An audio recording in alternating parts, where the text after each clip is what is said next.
Bismillahirrahmanirrahim. Assalamualaikum warahmatullahi wabarakatuh. Saya Melani Kurniasi, guru mata pelajaran biologi dari SMA Negeri 25 Kota Bandung. Alhamdulillah, pada kesempatan kali ini saya akan menyampaikan paparan berupa bahan ajar materi transport pada membran untuk kelas 11 MIPA program kurikulum Merdeka.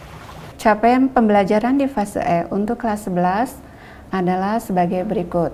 Pada akhir fase F, peserta didik memiliki kemampuan mendeskripsikan bioproses yang terjadi di dalam sel dan menganalisis keterkaitan struktur organ pada sistem organ dengan fungsinya, serta kelainan atau gangguan yang muncul pada sistem organ tersebut. Selanjutnya, peserta didik memiliki kemampuan menerapkan konsep pewarisan sifat, pertumbuhan, dan perkembangan dalam kehidupan sehari-hari dan mengevaluasi gagasan baru mengenai evolusi. Konsep-konsep yang dipelajari diterapkan untuk memecahkan masalah kehidupan yang diselesaikan dengan keterampilan proses secara mandiri hingga menciptakan ide atau produk untuk mengatasi permasalahan tersebut. Melalui keterampilan proses juga dibangun sikap ilmiah dan profil pelajar Pancasila. Masih ingatkah Ananda dengan membran sel? Nah, secara anatomi, struktur membran sel sebagai berikut. Bandingkan membran pada sel tumbuhan dan sel hewan.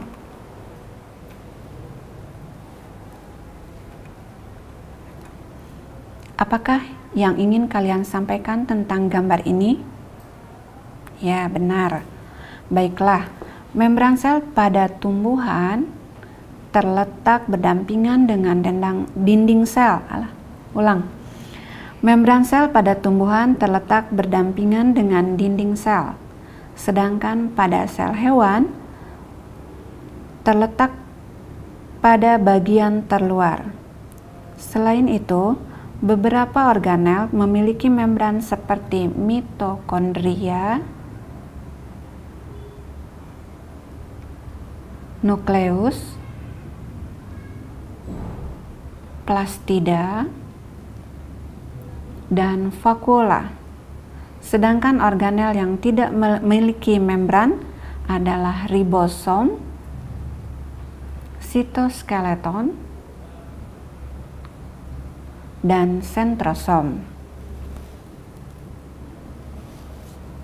Berikut ini adalah struktur membran sel model mozaik Sayer yang disampaikan oleh J.L. Nicholson dan C.L. Singer pada tahun 1972.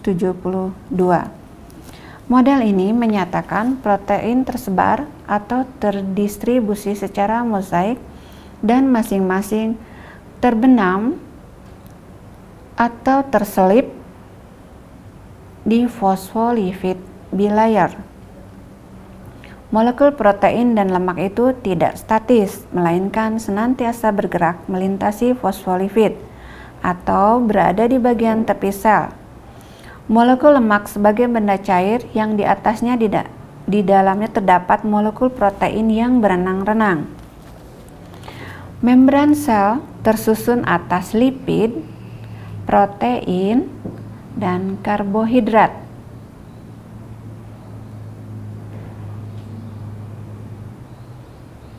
Lipid membran merupakan fosfolipid yang bersifat amfilik, yaitu setiap molekul mengandung kepala yang bersifat hidrofilik atau mengikat air dan ekor bersifat hidrofobik atau menolak air.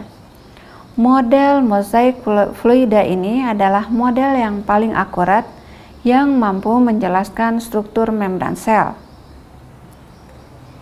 Singkatnya, model mozaik cair ini mengidentifikasi membran sel sebagai mozaik fosfolipid, kolesterol, protein, dan karbohidrat.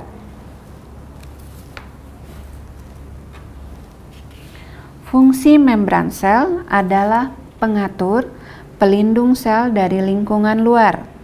Membran sel juga memiliki peranan penting dalam pertukaran zat dari luar dan dalam sel. Yang ketiga, membran sel bersifat semi permeabel, melewatkan zat tertentu dan menahan yang lainnya. Dan yang keempat, membantu mempertahankan bentuk sel. Jenis transport dalam sel ada dua. Yang pertama adalah transport pasif. Pada transport pasif tanpa melibatkan energi dan perpindahan zat-zat mengikuti aliran perbedaan konsentrasi. Contoh pada osmosis dan difusi. Yang kedua, transport aktif dengan melibatkan energi dan perpindahan zat-zat melawan aliran perbedaan konsentrasi. Contoh transport aktif, eksositosis dan endositosis. Mekanisme transport pada membran merupakan proses keluar masuknya molekul melalui membran sel seperti glukosa, oksigen, dan karbon dioksida yang senantiasa keluar masuk sel dalam metabolisme sebagai aktivitas untuk memenuhi kebutuhan energi yang diperlukan untuk hidup. Perhatikan pada skema A. Skema A ini menunjukkan difusi sederhana melalui fosfolipid bilayer. Contohnya di sini adalah dalam transport oksigen. Kemudian untuk skema B merupakan difusi yang melalui saluran protein intrinsik yang membentuk pori-pori. Pada gambar ini adalah transport natrium. Untuk gambar C atau skema C merupakan difusi terfasilitasi, yang artinya masuknya glukosa ke dalam sel. Difusi ini zat masuk melalui protein perantara atau integral. Hal tersebut disebabkan karena berukuran besar sehingga tidak dapat menembus membran. Sedangkan untuk skema D merupakan transport aktif dengan memindahkan zat-zat menggunakan energi. Energi ini bersumber dari pemecahan ATP menjadi ADP, fosfat, dan energi. Contohnya adalah mekanisme pompa ion kalium masuk dan keluar natrium. Peristiwa osmosis. Osmosis adalah pergerakan molekul air dari konsentrasi air yang tinggi menuju konsentrasi air yang rendah melalui membran selektif permeabel atau semi permeabel. Dengan kata lain, osmosis adalah difusi molekul air melalui membran semi permeabel. Semi permeabel berarti membran tersebut hanya bisa dilalui oleh molekul-molekul air atau molekul-molekul seukuran dengan air. Air merupakan zat pelarut.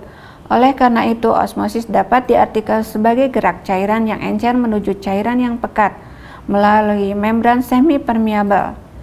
Apabila kepekatan cairan di luar dan di dalam sel sama atau isotonis, kondisi sel akan tetap.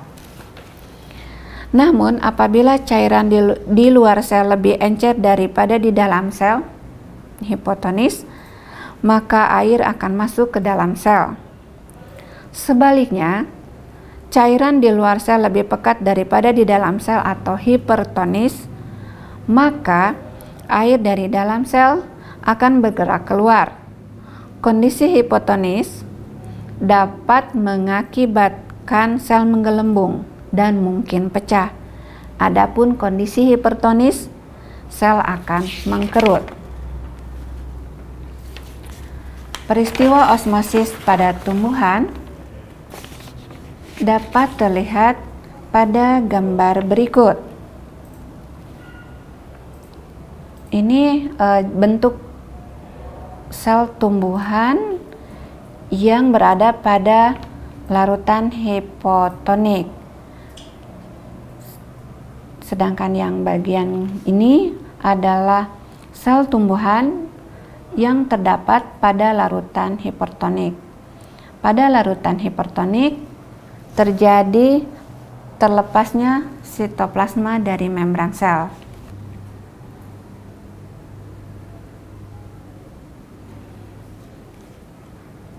Difusi disebabkan oleh energi kinetik yang dimiliki oleh molekul yang bergerak.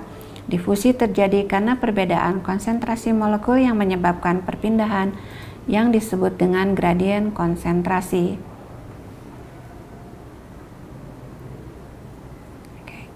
Ini adalah gambar tentang transport pasif. Pada transport pasif, ini gambar sebelah kiri ini menunjukkan difusi sederhana di mana molekul akan bergerak dari konsentrasi larutan tinggi atau hipertonik menuju konsentrasi larutan yang hipotonik melalui fosfolipid bilayer. Sedangkan yang ini adalah difusi terfasilitasi, di mana molekul akan bergerak dari konsentrasi larutan hipertonik menuju larutan hipotonik melalui protein integral. Ini contoh dari difusi terfasilitasi di mana molekul zat bergerak dari larutan hipertonik menuju larutan hipotonik melalui protein integral. Kemudian untuk transport aktif, molekul akan bergerak dari konsentrasi larutan rendah atau hipotonik ke konsentrasi larutan tinggi atau hipertonik dibantu dengan menggunakan energi yang bersumber dari pemecahan ATP menjadi ADP plus P dan energi.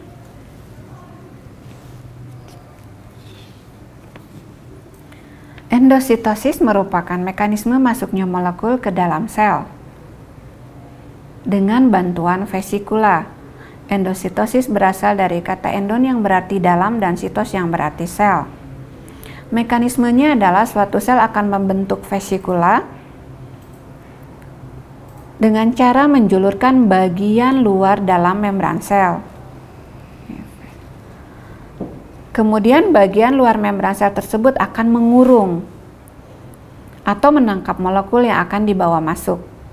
Kemudian vesikula akan menelan molekul tersebut sehingga masuk ke dalam sel. Contohnya ini adalah pinositosis dan fagositosis.